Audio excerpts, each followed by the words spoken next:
Poco de quién es y de sus aportes. Entonces, le damos la bienvenida a la profesora María Alejandra Valdés. Ella está en México. Ella es doctora de filología clásica, es profesora de la UNAM en México y su área de especialidad es la literatura cristiana, tanto griega como latina. Profesora Alejandra Valdés, muchísimas gracias por estar acá. Bienvenida. Hola, el gusto es mío. Profesora, empecemos por el inicio. Sí, Hoy vamos a hablar de Basilio de Cesarea. ¿Quién es Basilio de Cesarea? Porque hasta que empecé a estudiar un poquitito de esto, me di cuenta que esta persona existía. Entonces, ¿quién es él? bueno, mira, es uno de los padres de la Iglesia Oriental y pertenece a lo que sería la época de oro de, de la literatura patrística. Voy a compartir un PowerPoint. Tengo aquí alguna imagen para que sea más gráfico. Bien,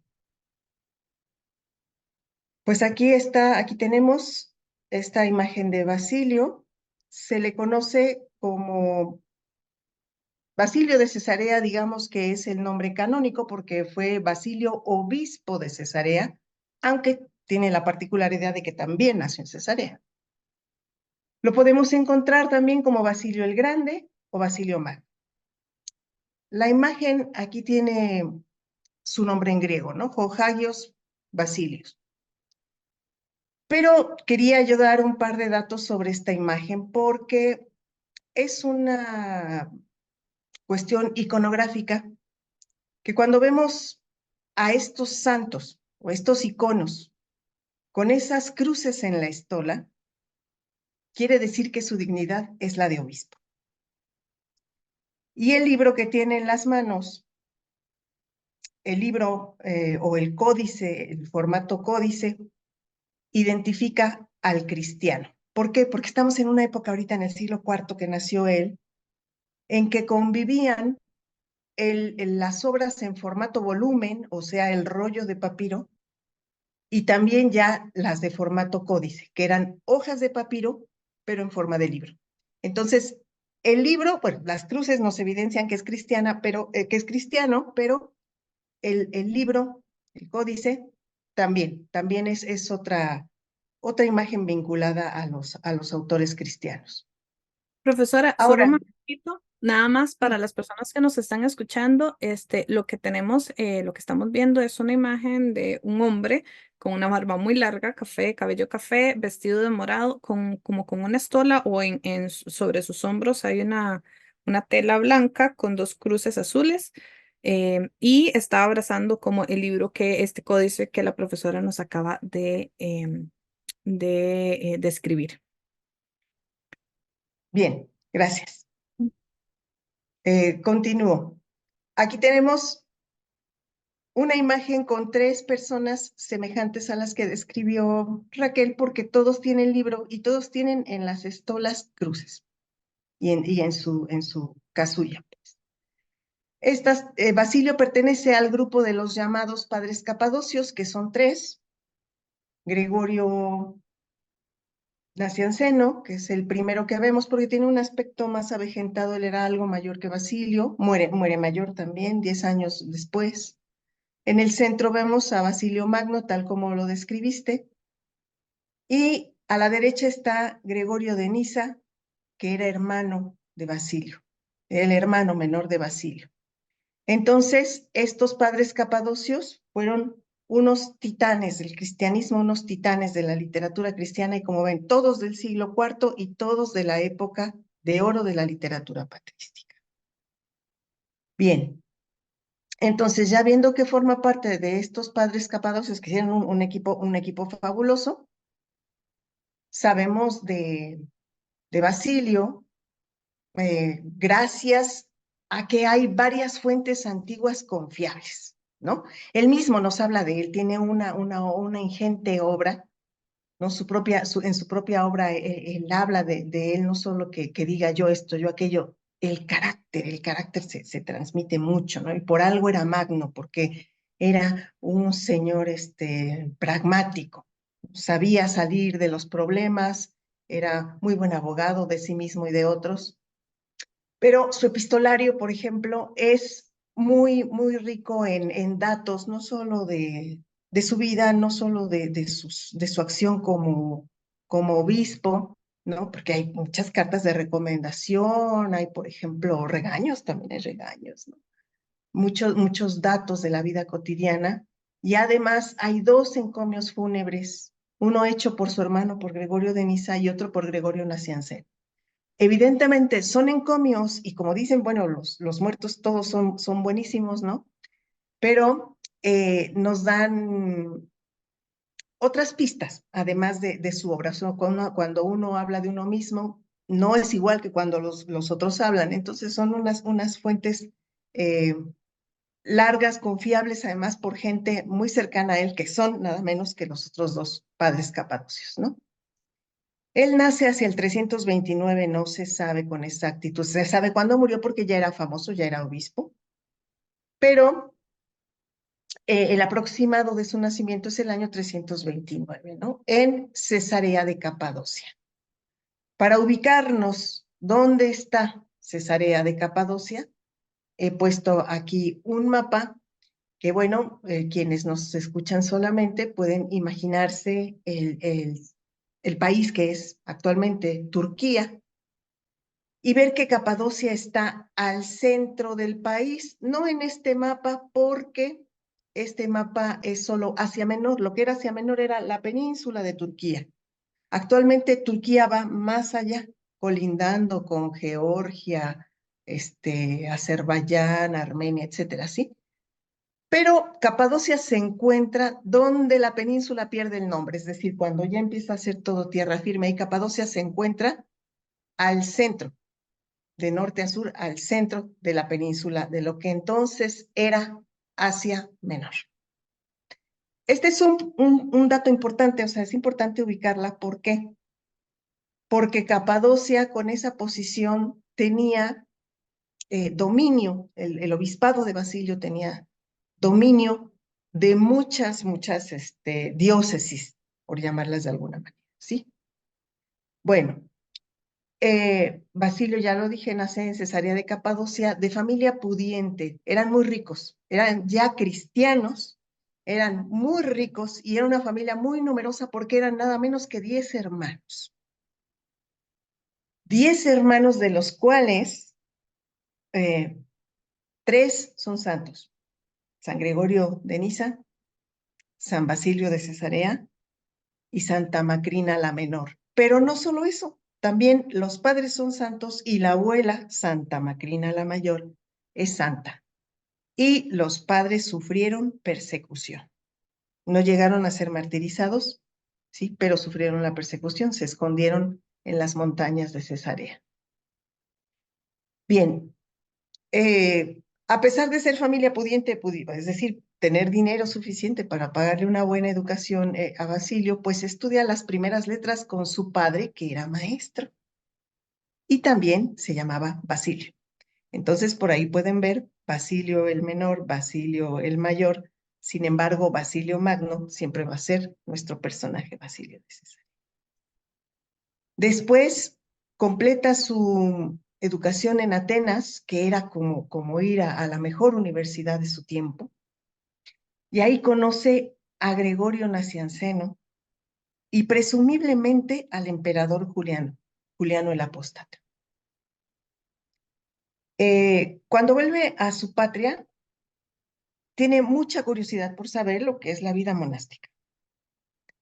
Entonces, se lanza allá a diversos lugares de Oriente Medio y Egipto, y ahí lleva la vida que llevan los monjes. Esto es un punto importante por su trascendencia. Bueno, en el 364 es ordenado presbítero y en el 370 es revestido obispo. Y como ya dije, se tiene la fecha certera de su muerte en el año 370. Hay más cosas sobre él. Bueno, como ya dije, se sabe muchísimo. tenía una personalidad fuerte, por eso ya en vida se le daba el sobrenombre de grande, ¿no? De magno. Pues era un hombre de carácter práctico, incluso en cargos inferiores, quien mandaba era él. Por ejemplo, él era lector, ayudaba a un obispo llamado Eusebio. A ver, me gustaría que hacer una precisión. Es Eusebio, el nombre del obispo era Eusebio de Cesarea, pero no se trata del autor de la historia eclesiástica. Este Eusebio, autor de la historia eclesiástica, es anterior. Bien, entonces, pues como ven, cuando uno tiene don de mando, tiene esas características, bueno, pues Eusebio era el obispo, pero en realidad quien era el poder detrás de ese cargo era Basilio. Defendió mucho la ortodoxia, le tocó una época de herejías que, bueno, de verdad solo el Señor sabe cuántas herejías hay, porque uno oye tantos nombres y luego para aprendérselos, ¿no? Pero bueno, las herejías principales tuvieron su momento, tuvieron su éxito, ¿no? Y muchas perduran hasta la época actual. Ahora, a Basilio le toca vivir bajo el emperador Valente. Valente muere solo un año antes de su muerte por heridas de batalla. Pero a Basilio le toca ir como obispo a contracorriente todo el tiempo bajo Valente. ¿Por qué? Pues porque Basilio era de corriente arriana y esta corriente esta herejía tenía tanta fuerza que existían prácticamente dos catedrales, dos sedes, una para una arriana y otra ortodoxa.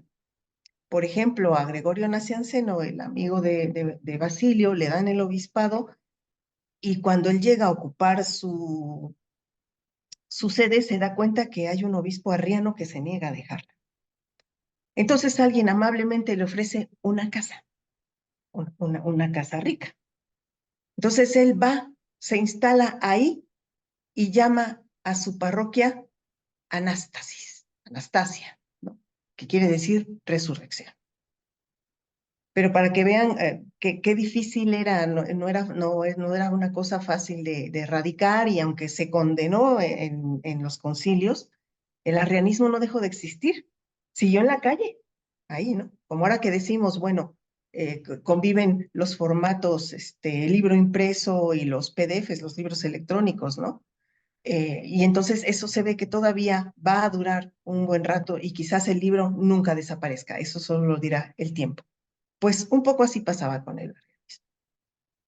Luego tuvo muy buenas ideas, ¿no? Creó en una posesión suya, porque ya dijimos que era de una familia muy rica, una, una especie de hospicio. Es que no solo era hospicio, eran muchas cosas, ¿no? Él lo llama en sus cartas Tojotrofeion, que sería como la casa o el hostal del pobre. Pero la gente, como él fue el fundador, la llamaba Basiliada. Y cuentan sus contemporáneos que era una verdadera ciudad, ¿no? Ahí se acogía a peregrinos, transeúntes, viudas, huérfanos, familias sin casa, enfermos. Se daba de comer gratis a todo el que pasaba por ahí.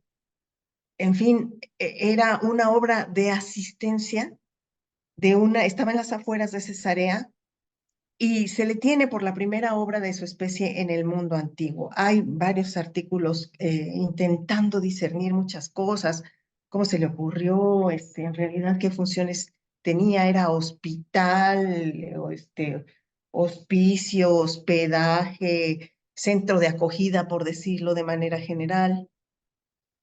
Y dicen que era una verdadera ciudad, que era enorme, era maravillosa, según cuentan, ¿no? Sobre todo, imagino yo, por la función social que tenía. Era un gran conocedor del mundo antiguo porque, como vemos, tuvo educación en Cesarea, en Atenas, y volvió a su patria, Cesarea, ahí enseñó y siguió preparándose. Eh, Conocía a muchísimos autores griegos porque entonces la educación era esa, ¿no? Homero, Hesíodo, en fin, todos los autores que podríamos denominar clásicos. Sin embargo, la columna vertebral de todos los escritos de Basilio es la Biblia. Apenas por ahí encontramos menciones de alguna cosa mitológica a la que se refiere para que los demás le entiendan, ¿no? Para que la gente común le entienda. Pero a veces son alusiones veladas, nunca dice los nombres, por ejemplo, de los personajes mitológicos, dice el hecho porque la gente le va a entender. Pero solo hay un escrito en el que sale de esa premisa que pongo yo aquí, que la Biblia es columna vertebral de todos sus escritos y quizás es su escrito más famoso. Lo vamos a ver. Eh, Voy a seguir hablando de la producción literaria. Perfectamente. De hecho, si te parece nada más, hacemos una pequeña pausa ¿Sí? y me cuentas, porque me habías dicho que cuando estábamos preparando esto, que te encantaba y que tu sueño era poder traducir muchos de estos textos al español, porque no hay casi, ¿verdad? Y que has dedicado tu vida al estudio de estos escritos y todo. Pero entonces aquí me gustaría entender por qué es tan importante estudiar a este personaje. Entonces, ¿qué te parece si me cuentas un momentito por qué y luego me cuentas un poco de sus escritos, como para ir encadenando pues los conocimientos, digamos? Sí, sí, y me parece muy bien, porque así podemos abundar en los escritos una vez dicho qué méritos tiene, por qué Basilio es tan importante, ¿no? ¿Y por qué sería importante tenerlo en español también? Bien, por ese único escrito que no se ciñe a la Biblia, es considerado el santo patrono de la educación en la Iglesia Oriental, ¿no? Porque tiene este opúsculo de carácter singular, es en realidad un protréptico. Para aquellos que no saben lo que es un protréptico, es un escrito que nos invita a algo, ¿sí? Bueno, ahora oímos protréptico y generalmente son de género filosófico, pero en la antigüedad existía el género y era todo escrito que nos exhortaba a algo. Este escrito se titula A los jóvenes sobre cómo sacar provecho de la literatura profana. Y es una joya, es una obra pequeñísima, tiene muchísimas traducciones al español, yo creo que es su obra más conocida. Y ahí pues nos pone, como la escuela, ya lo digo yo, ¿no? La educación era profana. Pues él pone ejemplos ahí, les dice a los jóvenes cristianos, miren, tenemos que hacer como la abeja, ir de flor en flor libando. Se refería a las obras antiguas y tomando lo que nos es útil a los cristianos. Y pone ejemplos históricos, ¿no? de la literatura profana. Y dice, miren, tenemos que hacer como Odiseo, ¿no? Amarrarnos al mástil, o sea, estar muy firmes, muy seguros de nosotros, y no perdernos el canto de las sirenas, que serían las enseñanzas profanas. Y dice, por ejemplo, miren esta anécdota tan buena de Pericles, ¿no? Había un hombre que lo encordiaba, mira, oye, mi asunto, no me has atendido, no has hecho nada, ¿cuándo voy a tener resultados? ¿Qué se va a hacer? Y bueno, y Pericles lo oía y no lo atendía. Cuando todo el día ahí lo tenía junto al hombre, encordiándolo. Cuando ya se iba a su casa de noche, le decían, oye, ¿quieres que te quitemos a este que todo el tiempo te ha dado lata? Y dice, no, no, no, acompáñenme con él con una antorcha y me dejan en la puerta de mi casa. Iba, ¿no? Y le decían, oye, ¿cómo lo soportaste? Y dijo, Pericles, fue para ejercitarme en la paciencia. Y como esas cosas, muchas otras. En este opúsculo está lleno así de anécdotas, ¿no? De anécdotas de la antigüedad, dice, también de ellos podemos aprender cosas que nos sirven a los cristianos. Es una lectura que yo recomiendo mucho. Entonces, este opúsculo le valió ser el santo patrono de la educación. Después, es el gran legislador, es el legislador del monacato oriental, quizás del monacato hablando mundialmente, porque él escribe las primeras reglas monásticas. Bueno, escribió dos reglas, una breve y una larga, ¿sí? Llamadas ascético, el pequeño ascético y el gran ascético. Bueno, no solo eso, no solo escribió reglas para monjes, escribió unas reglas morales para todo cristiano. Es decir, bueno, los que están encerrados pues tienen sus problemas, pero los que están en el mundo tienen los suyos.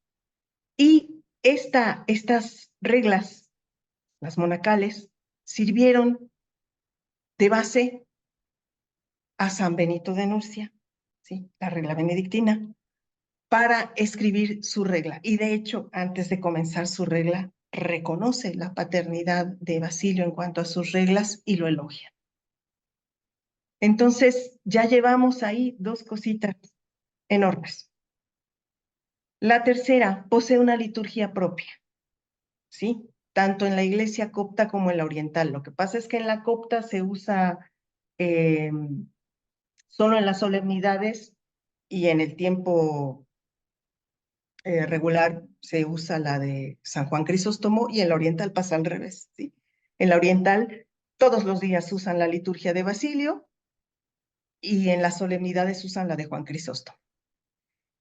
Ahora, me dirán, yo no creo que la liturgia sea propia de Basilio, quizás se trata de una reforma que él llevó a cabo durante su presbiterado, ¿sí? La forma actual que tiene la liturgia basiliana se cree que data del siglo VI, es decir, ahí se hizo canónica esa liturgia de Basilio. Sin embargo, pues siguió bajo su nombre. Profesora, perdón, Bueno, una pregunta. Acá donde sí, usted dice liturgia, estamos sí, hablando, como en el orden específico en que se hace el servicio religioso. sí, pero los rezos son propios. Es decir, por eso es que la liturgia dicen, pueden pensar eso, ¿no? Pues no es de él. La liturgia es el rito litúrgico siempre es el mismo. Sí, pero él hizo unas modificaciones.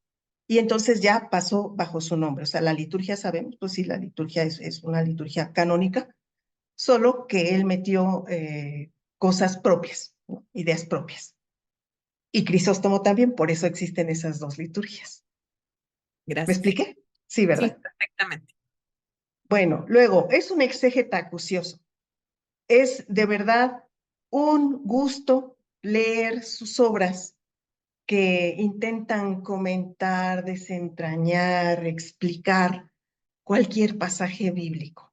Lo mira por arriba, por abajo, todo lleva un orden, lleva una argumentación progresiva, así como que cuando termina de hablar dices, más bien él te dice, ¿no? ¿A poco lo vas a negar? ¿A poco vas a negar que está mal todo lo que yo dije? Es que tal parece eso porque ya te ha convencido de tal manera que ya sus opúsculos exegéticos, bueno, los hay muy grandes, por ejemplo, como el Hexámeron, que es una obra de 9 homilías donde aborda los 6 días de la creación.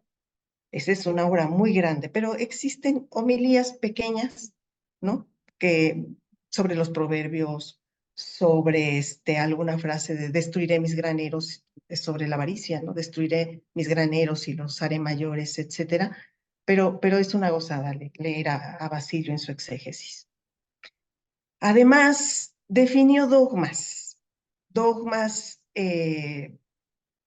muy importantes. Por ejemplo, podríamos decir que ya Platón y Aristóteles aborda los términos usía y hipóstasis, si quieren, intentan discernir qué es eso, ¿no? Bueno, pues Basilio dice, pues tan fácil, hombre, usía es esencia, porque el problema está en que ahora en las traducciones al castellano, usía y hipóstasis nos las traducen las dos como sustancia, ¿no? Si uno lee a Basilio, dice, bueno, ya me quedó claro, usía es la esencia y hipóstasis es la sustancia. Tan fácil, a ver, ¿por qué definió este dogma? ¿Qué dogma está intentando definir la Trinidad? ¿No? La Trinidad, o sea, ese Dios en tres personas, ese Dios, por decirla una única palabra, es la esencia. Pero la encontramos en tres hipóstasis, en tres sustancias. Dios Padre, Dios Hijo y Dios Espíritu Santo. Es decir, cada uno con sus propias características, funciones y deberes, ¿no? Por decir, o sea, papeles que deben cumplir.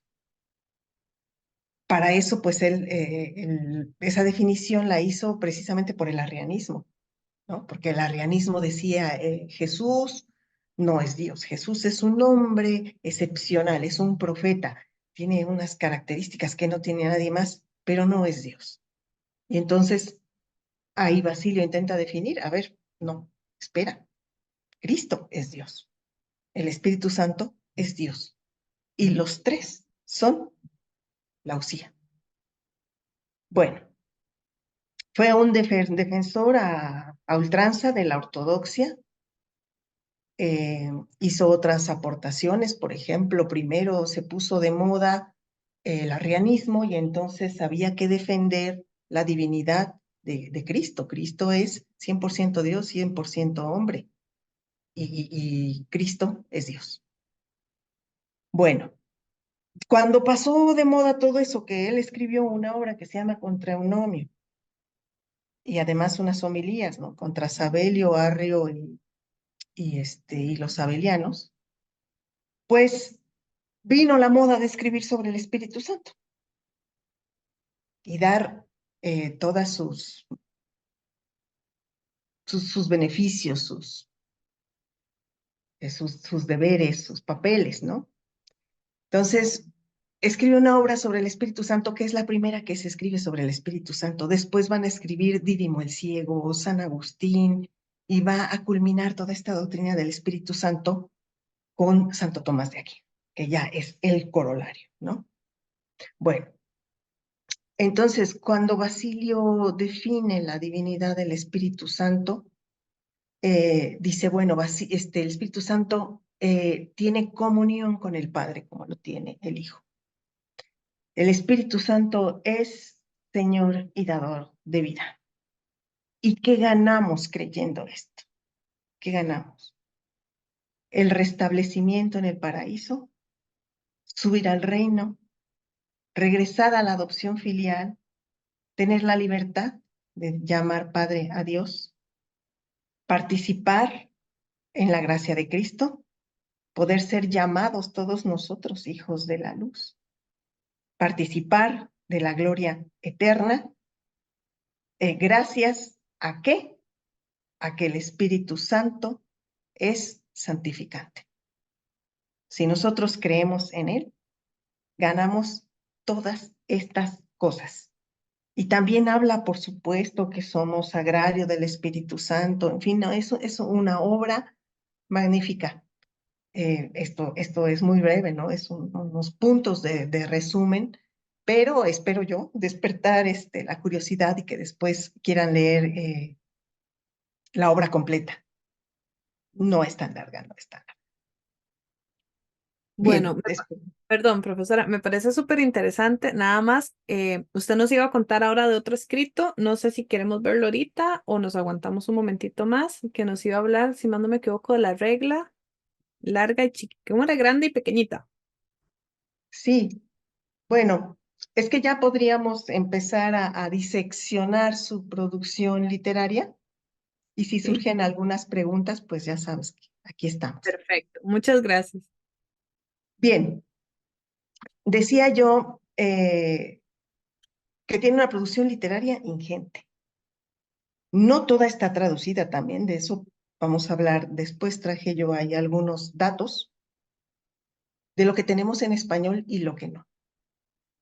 Porque muchas veces, no sé, la gente estudiando patrología, teología e incluso literatura clásica, como en mi caso, no sabe qué puede traducir o qué trabajo puede hacer cuando los padres de la iglesia de verdad están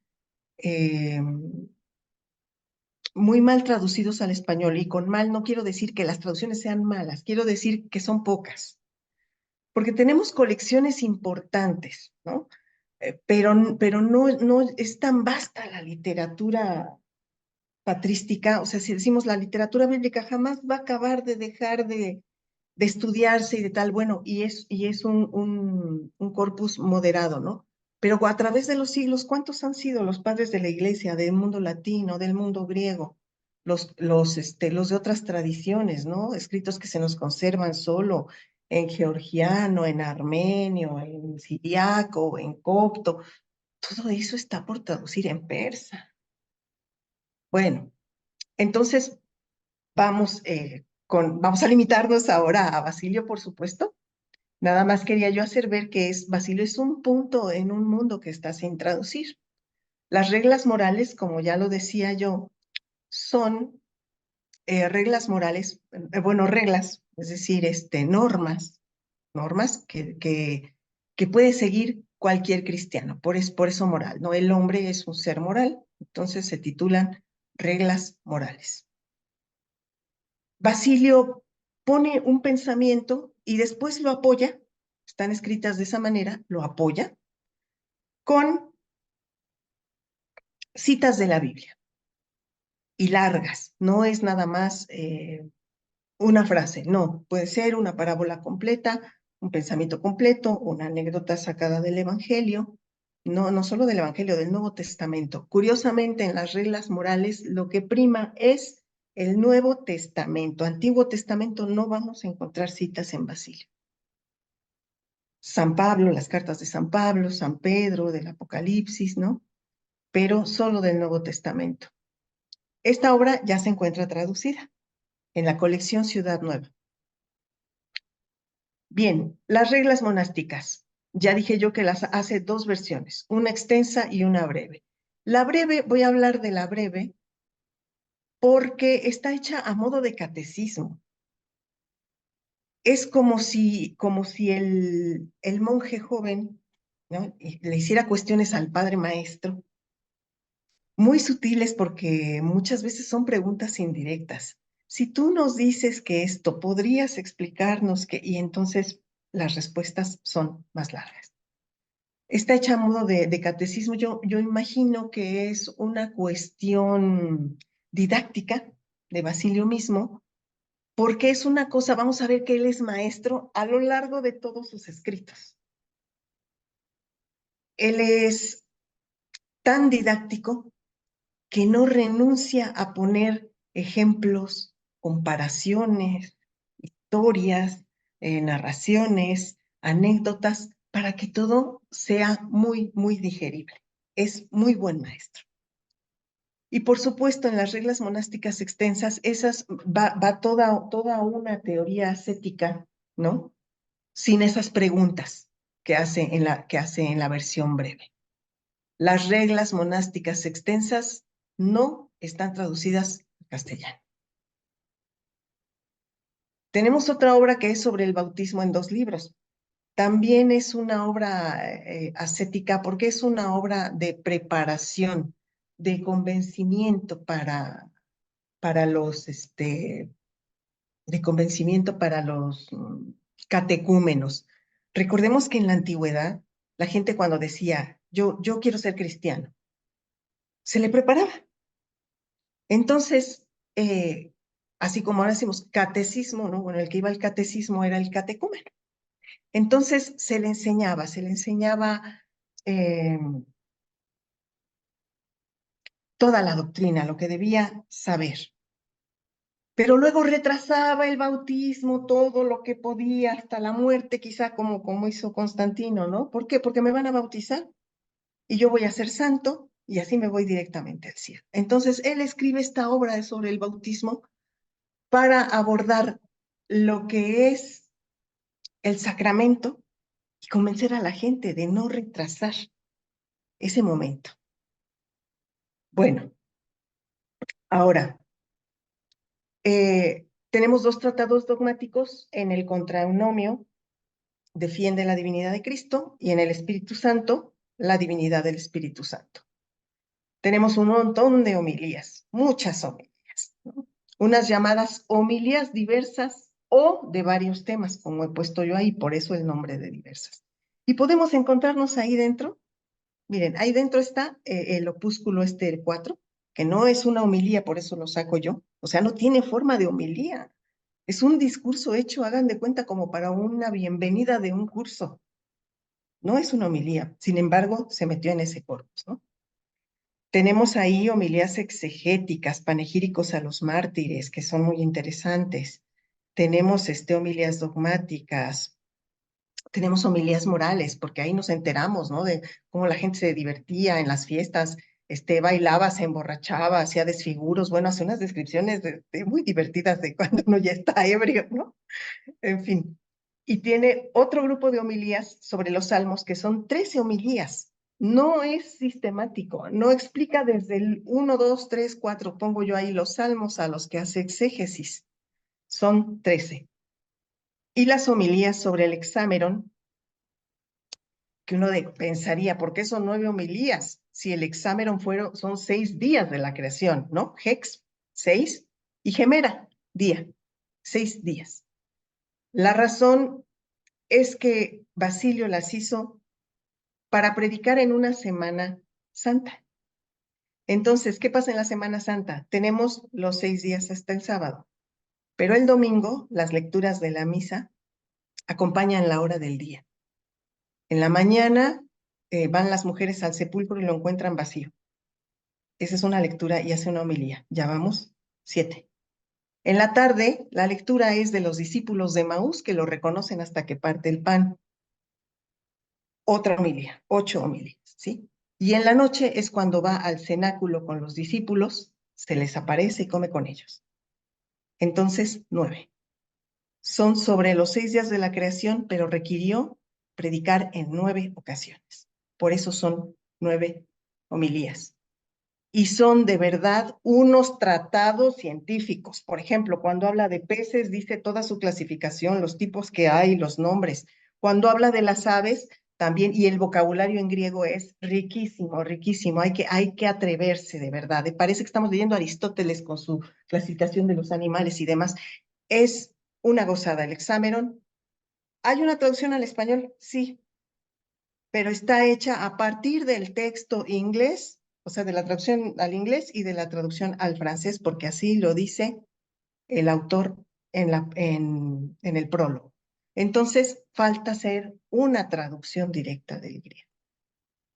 Tiene este opúsculo del que ya hablé a los jóvenes sobre cómo sacar provecho de la literatura profana y un epistolario, fíjense ustedes, 368 páginas, perdón, cartas, pero solo 325 son consideradas auténticas. No nos aminoran mucho para la traducción. Está traducida al alemán, al francés, al inglés, al italiano una parte, pero no hay traducción secuencial completa al español. Bueno, creo que he hablado ya de su producción.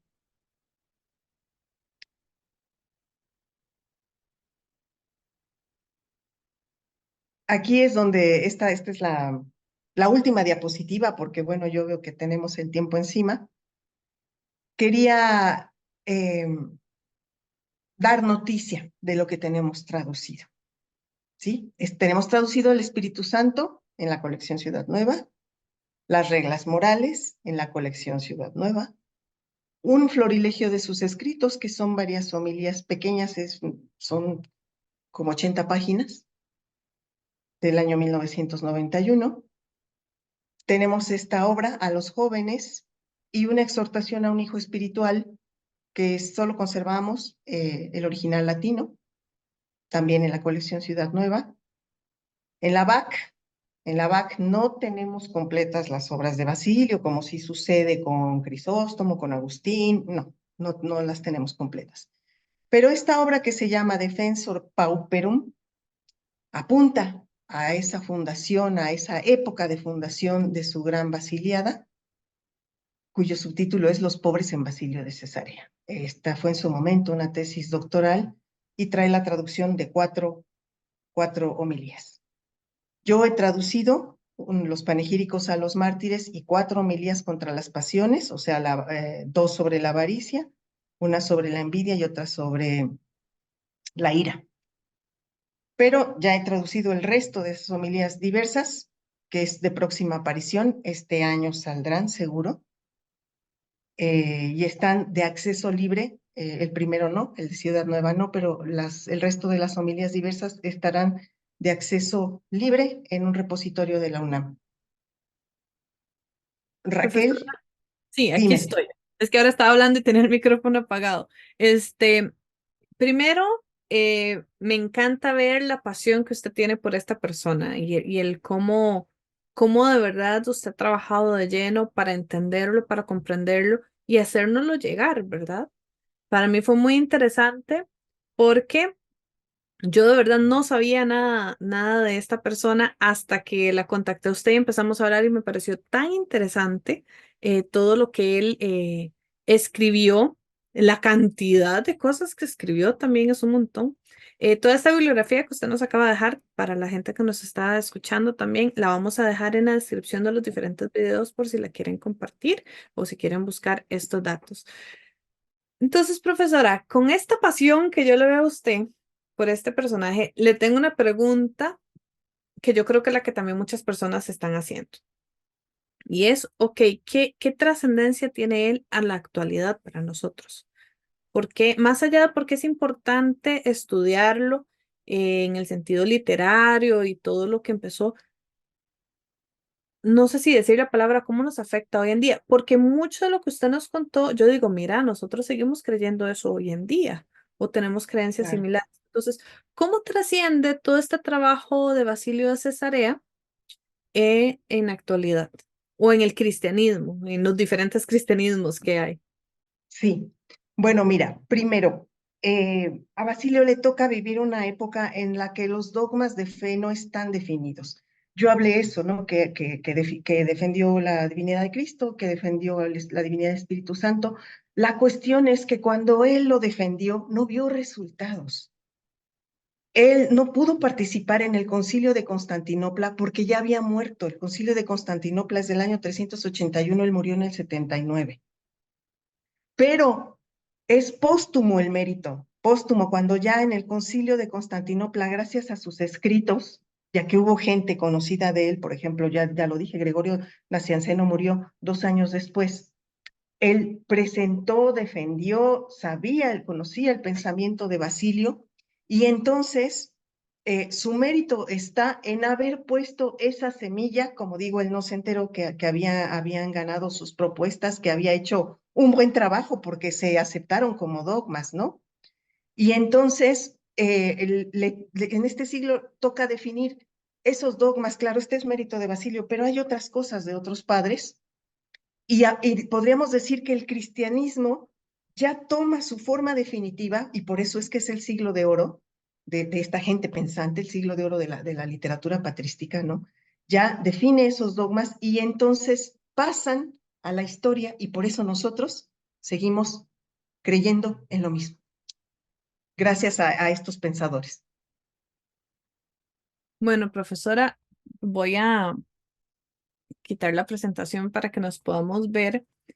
Necesito disculparme con las personas que nos están viendo porque por alguna razón el Zoom no nos quiso funcionar hoy como siempre, entonces ahí vi que cambié, bueno, pudieron ver que estuve cambiando las formas en las que nos veíamos, pero creo que la información nos llegó bien y eso es lo más importante.